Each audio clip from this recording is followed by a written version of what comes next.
Baik, Om Swastiastu. Di sini saya akan menyelesaikan tugas UAS saya dengan mengajarkan adik di sebelah saya. Sebelumnya izinkan saya untuk memperkenalkan diri. Perkenalkan, nama saya Niputu Diana Anggreni dengan NIM 2311031 dan presensi 50. Untuk adik silakan perkenalkan nama dan kelas berapa.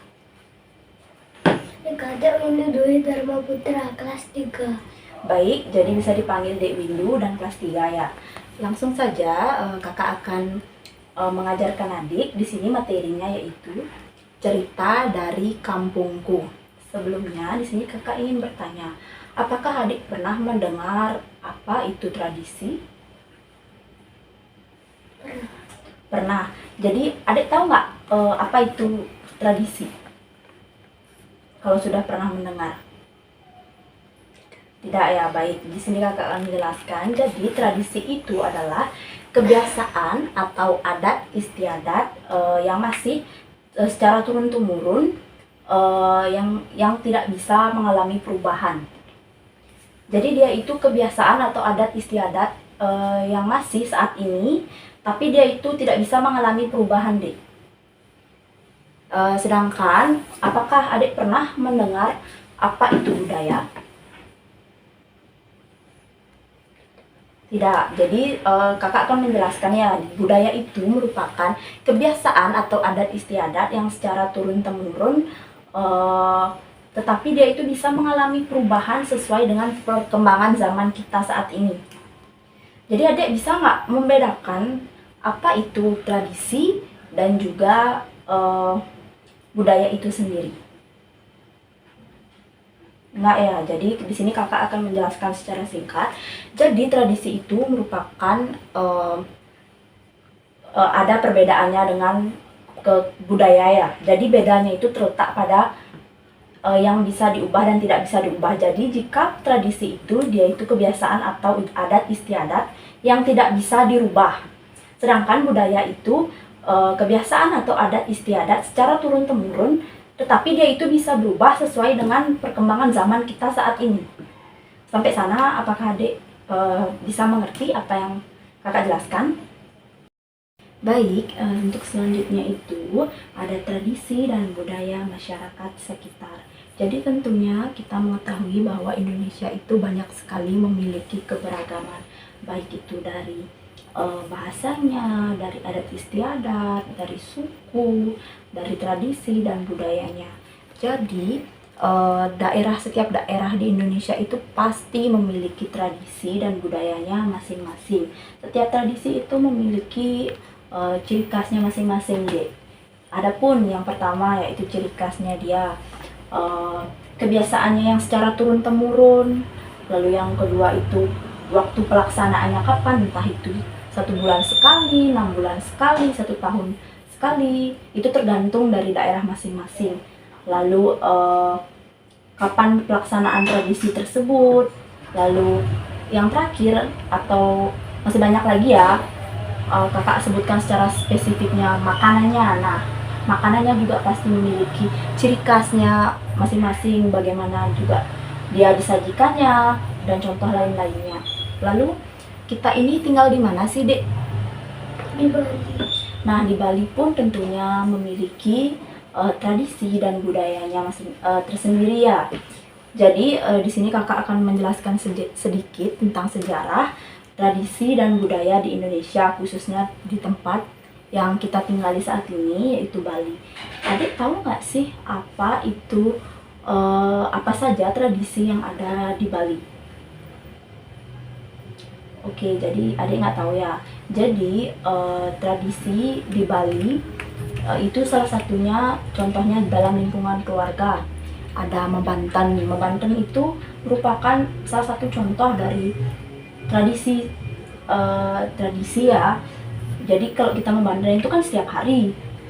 Lalu ada pun tradisi dalam lingkungan masyarakat, contohnya itu. Adik tahu tidak? Oke, kakak jelaskan. Ada upacara ngaben, ada galungan kuningan, dan juga ada pengerupukan. Baik, untuk selanjutnya kakak akan menjelaskan sejarah atau tradisi di budaya Indonesia. Salah satunya di tempat tinggal kita sendiri, yaitu Bali. Nah, adik tahu nggak ini tuh gambar apa? Ngaben. Oke, jadi adik tahu nggak apa upacara ngaben tersebut? Enggak. Oke, jadi di sini kakak akan jelaskan. Jadi ngaben itu merupakan salah satu tradisi kita, yaitu yang dari Bali. Dan waktu pelaksanaannya pun biasanya dilakukan pada waktu yang tepat atau baik menurut kalender Bali. Jadi upacara ngaben adalah pembakaran jenazah yang dimana tujuan utamanya itu adalah untuk membebaskan jiwa yang terbelenggu dari ikatan duniawi. Seperti itu, Dek. Dan adapun proses-proses dalam ngaben itu sendiri, yaitu yang pertama ada pemandian jenazah. Lalu yang kedua yaitu pengumpulan keluarga, di mana pada saat ngaben ini keluarga besar itu akan berkumpul, yang dimana ini membentuk nilai kebersamaan ya. Lalu yang ketiga itu ya penyampaian doa. Kita mendoakan ke jenazah yang sudah meninggal agar bisa mencapai kedamaian. Lalu yang terakhir yaitu upacara ngaben itu tersendiri, yaitu pembakaran jenazahnya. Jadi itu ya sedikit penjelasan kakak mengenai upacara ngaben.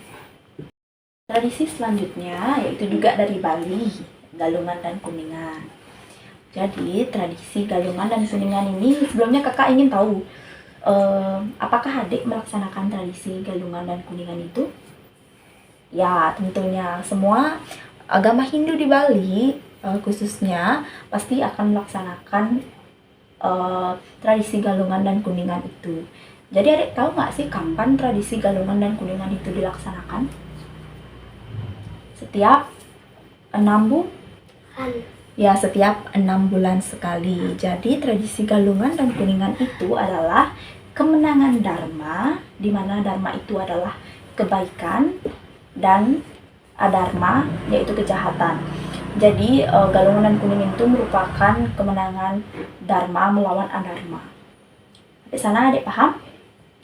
Ya, baik. Jadi tradisi ini juga meningkatkan kita agar kita bisa berkumpul dengan sanak saudara, karena pasti di sana kita akan berkumpul, lalu kita akan ke pura, dan juga kita juga akan memakan makanan ciri khas kita, yaitu babi guling, lalu mengaturkan sesajen dan sebagainya. Baik, itu dia penjelasan kakak tentang tradisi Galungan dan Kuningan. Apakah adik mengerti apa yang kakak jelaskan? Oke, baik, lanjut yaitu ke tradisi pengerupukan. Tradisi pengerupukan itu juga dilaksanakan di Bali, yang dimana kakak ingin tahu, adik tahu nggak kapan dilaksanakannya tradisi pengerupukan tersebut? Nggak. Setiap 1 tahun Kali. Ya, jadi setiap 1 tahun sekali dilaksanakan tradisi pengerupukan itu. Nah, tradisi pengerupukan itu sendiri merupakan bagian dari perayaan Nyepi, yaitu sehari sebelum Nyepi ya adik ya. Jadi tradisi Bali ini bertujuan untuk mengusir roh jahat dan menghilangkan energi negatif di adik. Dan pada saat pengerupukan pun akan ada pawai ogoh-ogoh, yang dimana kita membuat ogoh-ogoh dengan patung raksasa yang seram seperti ini. Jadi ogoh-ogoh itu pasti selalu dalam bentuk seram. Hal ini dikarenakan untuk melambangkan kejahatan dan gangguan. Ogoh-ogoh itu akan diarak di keliling desa atau dengan gamelan dan iringan orang-orang. Dan pada saat itu juga setelahnya ogoh-ogoh akan dibakar sebagai simbol pengusiran kejahatan itu, Dek. Jadi ngerti nggak? Setiap pengerupukan itu pasti selalu dibuat ogoh-ogoh dalam bentuk raksasa yang seram sebagai lambang atau simbol kejahatan. Lalu dia itu akan dibakar sebagai pengusiran, bentuk pengusiran kejahatan itu. Jadi kayak gitu dia secara singkatnya, Dek. Apakah Adik paham apa yang kakak jelaskan? Oke. Lalu selanjutnya itu adapun budaya. Contohnya nggak usah ambil jauh-jauh ya, contohnya budaya yang ada di Bali saat ini. Dalam lingkungan keluarga, Adik tahu nggak apa aja? Kayak gotong royong itu juga ya merupakan dalam lingkungan keluarga dan juga masyarakat. Lalu contoh budaya yang lainnya, tarian Tari Bali, kecak, barong. Lalu juga ada ukir-ukiran seni yang menggambarkan, bisa juga yang menggambarkan mitologi kita atau kehidupan sehari-hari. Nah, jadi itu dia ya sedikit contoh dari budaya Bali yang kakak sebutkan. Lalu, bagaimana cara kita untuk menjaga tradisi dan budaya? Jadi, Adik pernah nggak mendengar apa itu istilah dari Bhinneka Tunggal Ika? Pernah atau tidak? Tidak. Jadi di sini kakak jelaskan, Bhinneka itu artinya aneka atau beraneka ragam. Lalu tunggal itu adalah satu dan ika itu adalah itu. Jadi Bhinneka Tunggal Ika adalah berbeda-beda tetapi tetap satu. Jadi makna Bhinneka Tunggal Ika itu adalah sebagai semboyan dari Negara Kesatuan Republik Indonesia. Bhinneka Tunggal Ika itu melambangkan perbedaan suku, bangsa, budaya, adat istiadat, beda pulau, agama, tetapi kita tetap satu. Lalu setelah yang tadi kakak jelaskan tentang Bhinneka Tunggal Ika, apakah Adik tahu nggak apa sih fungsi dari Bhinneka Tunggal Ika itu? Enggak, oke, jadi kakak jelaskan. Jadi yang pertama, fungsi dari Bhinneka Tunggal Ika itu sendiri adalah menjaga persatuan dan kesatuan Negara Kesatuan Republik Indonesia. Lalu yang kedua, membangun kehidupan nasional yang toleransi, di mana kita bisa toleransi terhadap agama lain dan bisa menghargai satu sama lain. Lalu yang ketiga yaitu membangun perdamaian di Indonesia. Baik, itu dia fungsi dari Bhinneka Tunggal Ika. Apakah Adik mengerti apa yang kakak katakan? Oke, jadi di sini kakak ingin tahu bagaimana sih cara kita untuk menerapkan Bhinneka Tunggal Ika itu sendiri. Adik tahu nggak? Oke, jadi adapun cara yang bisa kita lakukan untuk menerapkan Bhinneka Tunggal Ika itu, yaitu yang pertama, hidup rukun dalam kebersamaan. Ya tentunya pasti kita selalu memiliki perbedaan dalam setiap orang ya, dan kita hanya perlu rukun dan menerapkan nilai kebersamaan itu. Lalu yang kedua yaitu terbuka pada perbedaan. Perbedaan di sini pastinya banyak, baik itu perbedaan agama, perbedaan bahasa, tetapi kita tetap bisa saling menjaga, saling menghormati, dan juga rukun antar sesama. Lalu yang ketiga, tidak merasa paling benar. Terkadang semua orang pun pasti pernah salah, jadi tidak ragu untuk mengucapkan maaf bila salah, dan juga menjaga kedamaian dan keutuhan dalam berlingkungan atau sebagaimana lainnya. Lalu yang keempat yaitu toleransi kepada keberagaman. Tentunya pastilah kita di Indonesia ini banyak sekali keberagamannya. Kita hanya perlu toleransi, saling menghormati, saling menghargai, seperti itu. Apakah Adik mengerti dari apa yang kakak katakan? Baik, untuk selanjutnya yang terakhir yaitu nilai-nilai tradisi di Indonesia, yaitu meliputi 3, yaitu nilai keberagaman, nilai kebersamaan, dan juga nilai kepemimpinan. Langsung saja dari nilai keberagaman, yaitu dimana kita menghargai nilai keberagaman, artinya sama dengan juga kita berpegang teguh kepada Pancasila ketiga, yaitu Persatuan Indonesia, dimana itu adalah kita bersatu karena kita menghargai keberagaman, menghormati keberagaman. Lalu adapun nilai kebersamaan, di mana itu setiap acara tradisi pasti dilakukannya itu secara bersama, maka akan meningkatkan nilai kebersamaan kita. Lalu yang terakhir yaitu nilai kepemimpinan, di mana setiap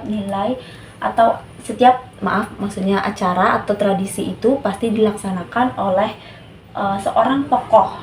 Hal ini dapat meningkatkan sikap bertanggung jawab kita sebagai pemimpin. Baik, itu dia sekian deh. Apakah adek mengerti apa yang kakak jelaskan mengenai nilai-nilai tradisi yang ada di Indonesia? Mengerti. Oke, baik. Jadi di sini kan kita sudah menjelaskan semua nih dari materi cerita dari kampung halaman. Jadi kakak di sini akan menjelaskan kesimpulannya deh ya. Jadi tadi dari pertama kakak sudah menjelaskan apa itu tradisi dan budaya. Jadi tradisi itu merupakan kebiasaan atau adat istiadat secara turun-temurun yang masih dilaksanakan tetapi tidak bisa mengalami yang namanya perubahan. Lalu adapun budaya yaitu kebiasaan atau adat istiadat secara turun-temurun yang bisa berubah sesuai dengan perkembangan zaman kita saat ini. Lalu adapun juga ciri khas dari masing-masing tradisi, baik itu bisa saja dari secara turun-temurun, bagaimana makanannya, lalu kapan pelaksanaannya, lalu adapun juga sejarah atau tradisi budaya di Indonesia. Salah satunya adalah kita ambil dari Bali, ada 3 contohnya tadi, yaitu apa? Upacara ngaben, lagi galungan dan kuningan, lalu pengurupukan, lalu juga adapun budaya dari Bali itu tadi ada apa?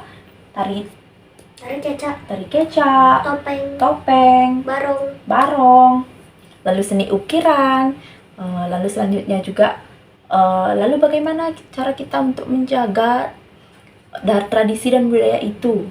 Ada istilahnya Bhinneka Tunggal Ika, berbeda-beda tapi tetap satu juga. Lalu adapun nilai-nilai tradisi di Indonesia yaitu ada 3 tadi, yaitu apa? Nilai keberagaman, nilai kebersamaan, dan juga nilai kepemimpinan. Oke, jadi kakak semua sudah kakak jelaskan. Jadi di sini kakak juga sudah membuatkan adik untuk mengetes kemampuan pribadi adik ya. Di sini kakak sudah membuatkan evaluasi atau soal untuk menguji adik.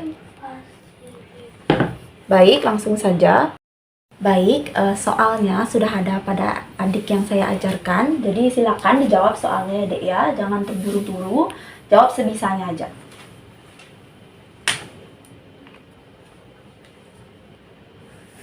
Baca kerasin soalnya. Salah satu contoh Tradisi budaya di Bali, khususnya di Indonesia adalah di Bali adalah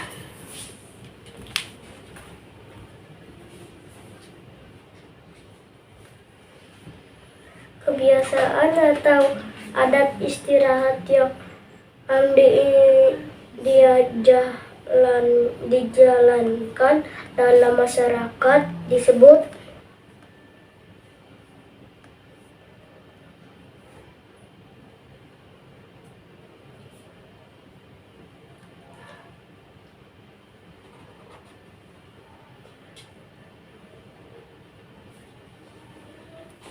contoh tradisi di Bali di bawah ini yaitu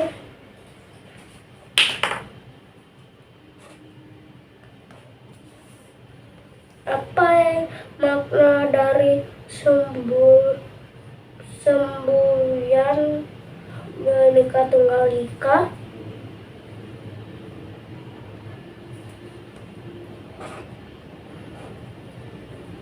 bagaimana menerapkan Bhinneka Tunggal Ika,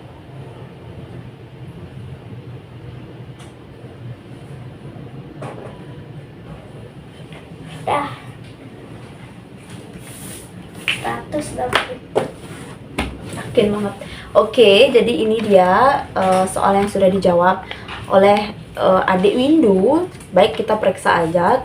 Salah satu contoh tradisi budaya di Indonesia, khususnya Bali, adalah upacara ngaben. Ya, benar sekali. Lalu kebiasaan atau adat istiadat yang dijalankan dalam masyarakat, tradisi atau budaya. Ya, benar.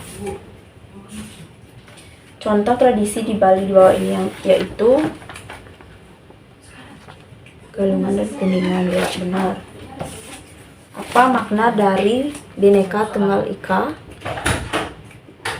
Berbeda-beda tapi tertutup juga. Benar. Dan bagaimana menerapkan Bhinneka Tunggal Ika, toleransi terhadap keberagaman. Ya, benar juga. Jadi sekilas adik itu udah ngerti ya apa pokok dari pembelajaran yang kakak ajarkan. Baik, di sini langsung saja apa yang adik ngerti dari apa yang kakak ajarkan. Jadi di sini kakak ingin tahu apa itu pengertian dari tradisi, adat atau kebiasaan atau adat istiadat yang tidak bisa Bahkan berarti dia itu tradisi tidak bisa dirubah ya. Dan budaya, kebiasaan atau adat istiadat yang bisa mengalami bahan seiring dengan perkembangan man Oke. Dan juga tradisi dan budaya kita yang di Bali ada apa aja? Upacara ben galungan, kuningan pengerupuk. kan Oke. Dan juga ada pun Bhinneka Tunggal Ika. Untuk menjaga tradisi kita itu ada pun Bhinneka Tunggal Ika. Bhinneka Tunggal Ika adalah semboyan dari berbeda-beda tapi tetap satu. lalu ada pun nilai-nilai dari tradisi di Indonesia, yaitu yang pertama adalah nilai keberagaman. Lalu yang kedua ada nilai kebersamaan. Lalu yang ketiga ada nilai Penan. Oke, baik. Nanti belajar lagi adik ya. Sekian materi yang dapat saya jelaskan. Mohon maaf bila ada kata yang kurang berkenan. Kami ucapkan Paramasanti. Om Santi Santi Santi Om. Terima kasih.